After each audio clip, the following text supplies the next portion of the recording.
Mobile exchange गर्न आउनुभयो कुन ठाउँदेखि आउनुभएको हो? म सुनवर्सी 1 दोभानाबाट।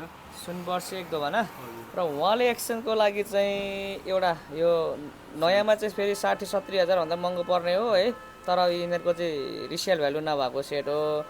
मैले उहाँको चाहिँ यो मोबाइलमा है 1500 घटाइदिएको छु है। अब मैले हाल्न सक्ने चाहिँ 1500 नै हो यो मोबाइलमा। यो सेकेन्ड ह्यान्ड मोबाइल थियो, अहिलेसम्म पनि यो डिस्प्ले नफेरेको एकदम ओरिजिनल, तर ब्याट्री चाहिँ 6 महिना ग्यारेन्टीको मैले फेरेको हो। राम्रो सेट थियो। उहाँले चाहिँ पैसा थपेर लाँदै हुनुहुन्छ यसमा। तपाईँलाई यो एक्सचेन्ज के कस्तो लाग्यो? होइन ठिकै छ, राम्रो लागेर चित्तै बुझ्दा पनि होइन।